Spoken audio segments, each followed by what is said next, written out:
Hello viewers, welcome back to my channel Anu official daily blog. তোমরা সবাই কেমন আছো? আশা করি তোমরা সবাই ভালো আছো। আমিও ভালো আছি। দেখো সকাল সকাল উঠে মেয়ের সাথে ঝগড়া করা শুরু হয়ে গেছে। মেয়েকে বলছি ঘর গোছা, মেয়ে বলছে গোছাবো না। তাহলে ঠিক আছে, আমিই গোছাচ্ছিলাম, কিন্তু ও শুনবে না, তাও বলছে না। তারপরে কিছুক্ষণ পর বলছে দাও তাহলে আমি গুছিয়ে দিচ্ছি। তারপরে ও দেখো গোছাতে গেছে। এবার আমি বলছি যে না না, আমি গোছাবো। এই নিয়ে দুজনের ঝগড়া। তারপর দেখো এবার ওর গোছানো হয়ে গেছে, বলছে দেখো গুছিয়ে নিয়েছে। তারপর আমি শাক কাটতে বসে গেছি। এবার শাকটা কাটছি, পাট শাক। সবাই পাট শাক খেতে খাও, কমেন্টে একটু জানিও। আমার তো ভালোই লাগে ভাজা খেতে, কিন্তু আমি আদা রসুন পেঁয়াজ দিয়ে শাকটা করি না। আমি এমনি নর্মাল ভাজা করি, কালো জিরে আর শুকনো লঙ্কা ফোড়ন দিয়ে ভাজা করি। দেখো এক একটা পাতা আমি বেছে নিচ্ছি, কেন পাতা ফুটো কোন পাতা এই পোকা টোকা খাওয়া থাকে তো ওই জন্য। এবার আমি পাতাগুলো বেছে নিচ্ছি, বেছে এবার কেটে নিলাম। দেখো তারপরে আমি একটুখানি টিফিনটা করে নিলাম। ও আবার টিফিন নিয়ে এসছে, আমি ঝটপট টিফিনটা খেয়ে নিই। এবার টিফিনটা খেয়ে অত বসলে হবে না, আমার এখন অনেক কাজ। যতই গরম থাক কাজটা করতেই হবে। এবারে দেখো জিলাপি দেখাচ্ছি। এবার তাড়াতাড়ি করে সবজিগুলো গুছিয়ে নিচ্ছি। সব সবজি এনেছে রেখে দিয়েছে, এবার আমাকেই তো গোছাতে হবে।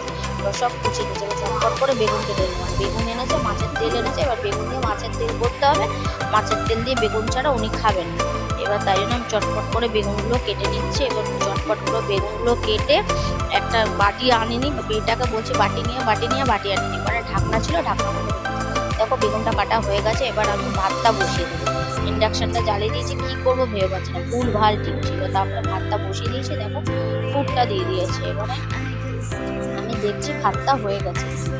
এবারে ভাতটা হওয়ার পর এবার আমি শাকটা ধুয়ে নেবো। এবার শাকটা ধুয়ে ভালো করে কষলে শাকটাকে ধুয়ে নেবো। শাকটাকে জল পাল্টে পাল্টে না ধুলে তো হবে না, কলে যেতাম, কিন্তু কলে যা রোদ ছিল বন্ধুরা, এবার কলে যাওয়া যায়নি। ওর কারণে আমি এখানে ঘরে বসেই আমি ভালো করে কষলে ধুয়ে নিচ্ছি। এবার ভালো করে চিপে ধুতে হবে শাকটাকে। দেখি চুল টুল আছে কিনা সব কিছু পরিষ্কার করে রেখে ডবল ডবল জল পাল্টে যতক্ষণ জল সাদা হবে না ততক্ষণ আমি ধুয়েই যাবো। এবার চটপট করে শাকটাকে কষলে ধুয়ে নিলাম। দেখো জলটা সাদা হয়ে গেল। এবার শাকটাকে আমি একটা থালায় তুলে নিলাম। এবার দেখো আমটা আমার পাটি ছিল বসিরহাট দিয়ে, এবার আমটাকেও একটু দেখিয়ে দিই। কড়াটা বসিয়ে দিলাম। এবার কড়াটার মধ্যে অল্প একটু তেল দিলাম। তেল দিয়ে একটা শুকনো লঙ্কা আর কালো জিরে ফোড়ন দিয়ে, বললাম না কালো জিরে ফোড়ন দিয়ে করবো, তা কালো জিরে ফোড়ন দিয়ে আমি শাকটাকে দিয়ে ভেজে নেবো চটপট করে। এবার শাকটাকে ভেজে নিচ্ছি। দেখো চটপট করে শাকটাকে ভেজে তারপরে ঢাকা দিয়ে দেবো। তারপরেই আমি মাছের তেলটা বসিয়ে দেবো। তো চটপট করে দেখো শাকটা হচ্ছে, সময় দেওয়া যাবে না, সব চটপট করে বসতে হবে।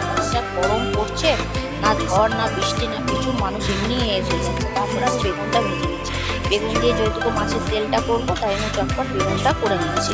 এবার বেগুনটা ভাজা হবে তখন সব কিছু দিয়ে দেবো, মধ্যে টমেটো, নুন, গুঁড়ো লঙ্কা, তারপরে একটু চিনি, এইসব দিয়ে সব দিয়ে একটু বসিয়ে দেবো। এবার বসানো হয়ে গেছে দেখো, এবার ঢাকা দিয়ে দেবো। ঢাকা দেওয়ার পর এবারে আমি মাছের ডিমের বড়াটা করে নেবো। মাছের ডিমের বড়া ফুটে গেছে। এবারে মাছের ডিমের বড়াগুলো দিয়ে দিয়েছি। এবার ভালো করে ওটাকে ফুটিয়ে নেবো। ফুটিয়ে গরম মশলা দিয়ে নামিয়ে নেবো। এবার নামানো হয়ে যাবে, সব নামানো হয়ে গেছে। দেখো একটু গরম মশলা ছড়িয়ে দিচ্ছি। এবার গরম মশলা ছড়িয়ে নামিয়ে নিয়েছি। নামানোর পর চটপট করে ইন্ডাকশনটা মুছে নিই। ইন্ডাকশনটা না মুছলে তো আবার ময়লা থেকে যাবে। এবার ইন্ডাকশনটা মুছে নিলাম। ইন্ডাকশনটা মুছে টুছে এবার সুইচ টুইচ বন্ধ করে চটপট করে দেখিয়ে দিই আজকে কি শাক ভাজা, ভাত, তারপরে ডিমের বড়া ভাজা, তারপরে ডিমের বড়ার ঝোল। এবার চটপট করে খেয়ে নিই। ওর বাবা তো খাবে না এখন, ওর বাবা এখন টিভি দেখছে।